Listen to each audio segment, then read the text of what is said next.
स्वागत है आपका फिर से हमारे YouTube चैनल स्टडी पॉइंट में। आज हम क्लास 8 का हिंदी विशिष्ट पेपर देखेंगे, वर्कशीट 2। इसके सभी हल देखेंगे और इसको समझेंगे किस तरह से इसको हल करना है। प्रश्न क्रमांक 1 में दिया है, कुंडलियां छंद की विशेषताएं बताइए। गिरधर की कुंडलियां पाठ से एक पद लिखिए। तो जो कुंडलियां छंद होता है वह दोहा और रोला के संयोग से बनता है। सबसे पहली विशेषता तो इसकी यही हो गई कि यह कुंडलियां दोहा और रोला के संयोग से बना छंद है। पहली विशेषता हो गई, कुंडलियां दोहा और रोला के संयोग से बना छंद है। दूसरा, इस छंद में 6 चरण होते हैं। फिर तीसरा, प्रत्येक चरण में 24 मात्राएं होती हैं। अब गिरधर की कुंडलियां पाठ का एक उदाहरण हो गया एक छंद, गुण के ग्राहक सहस नर, बिन गुण गहे लहे न कोय।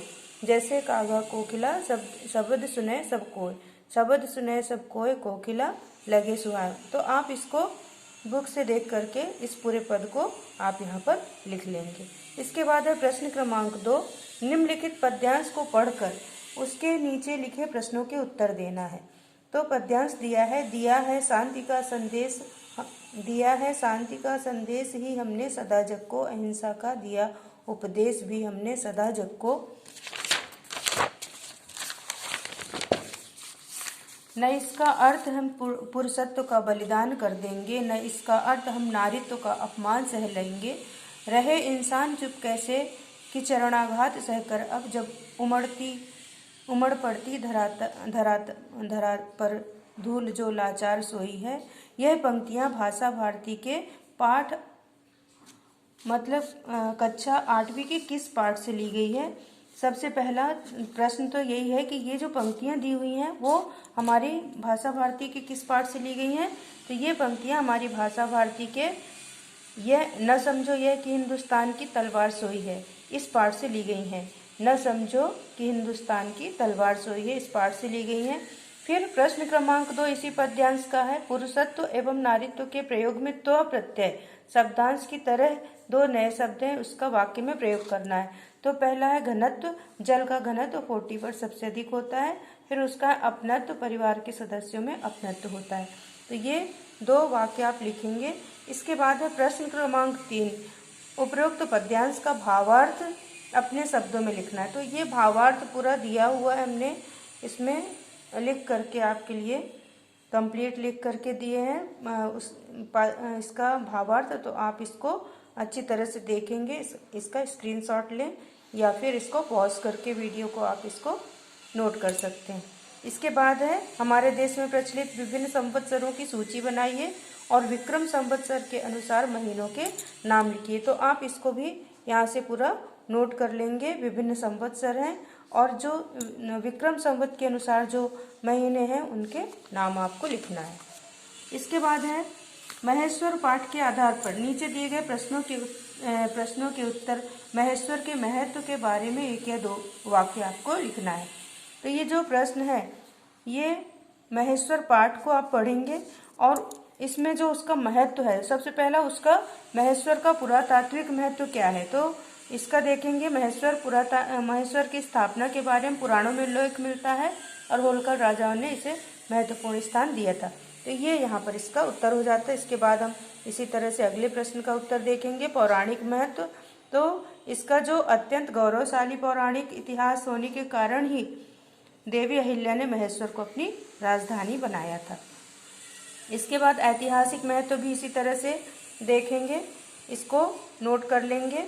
और उसके बाद सांस्कृतिक महत्व पर भी इसी तरह से हम इसको नोट कर लेंगे। आप इसको पॉज करके इसको आप नोट कर सकते हैं। इसके बाद है, निम्नलिखित वाक्यांश में के लिए 1 शब्द लिखना। प्राचीन काल से जो संबंधित है तो वो पुरातात्विक होता है, धर्म से संबंधित इसको हम पौराणिक भी, प्राचीन काल से संबंधित पौराणिक और पुरातात्विक दोनों होता है।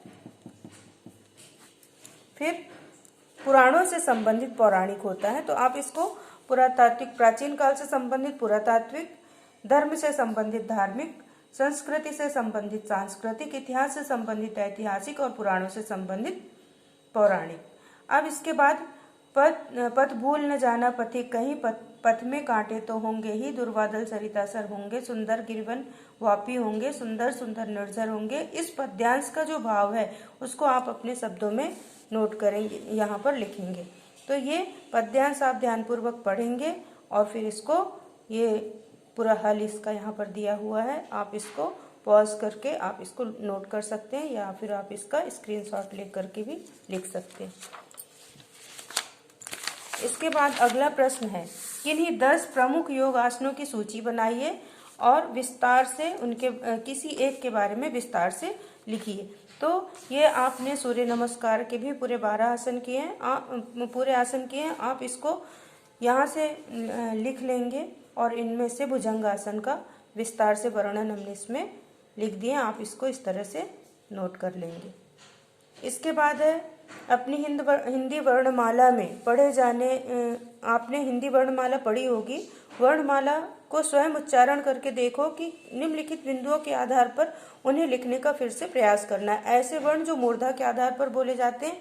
तो ये सारे प्रश्नों के उत्तर यहाँ पर हमने नोट कर दिए हैं। आप इसको इस तरह से जूम करके देखिए और इसको नोट कर लीजिए इसी तरह से, या फिर वीडियो पॉज करके आप इसको नोट कर सकते हैं।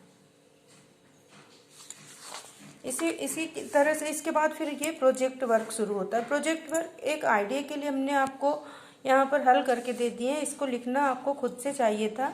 तो सबसे पहले जो कोरोना महामारी में लॉकडाउन लगने की सूचना आपको किसके माध्यम से मिली? Radio, television, mobile. फिर लॉकडाउन से क्या से होता है? लॉकडाउन लगने की सूचना होने पर आपके परिवार को किन समस्याओं का सामना करना पड़ा? तो ये सभी प्रश्नों के उत्तर हमने यहाँ पर नोट करके रख दिए हैं। आप इसको चाहें तो लिख सकते हैं या फिर आप अगर चाहें तो इसको खुद से भी आप अपने परिवार से संबंधित समस्याओं को यहाँ पर नोट करके इसका उत्तर दे सकते हैं। तो इस तरह से प्रोजेक्ट वर्क का एक भाग ये प्रश्न का है। फिर इसके बाद है अगला प्रश्न प्रोजेक्ट वर्क में, एक ये उलझन पहेली दी हुई है, इसको आपको किस तरह से हल करना है। तो ये पूरा इस तरह हमने इसको हल करके कंप्लीट किए हैं, आप इसको देख लीजिए और इसी तरह से इसको हल कर लीजिए। तो इस तरह से यहाँ पर हमारा हिंदी का ये वीडियो समाप्त होता है और इसके बाद हम सामाजिक विज्ञान के वीडियो भी अपलोड करेंगे। तो इस तरह से वीडियो देखते जाएं, अपने लाइक कमेंट जरूर करें, शेयर करते जाएं और चैनल को सब्सक्राइब करें। धन्यवाद।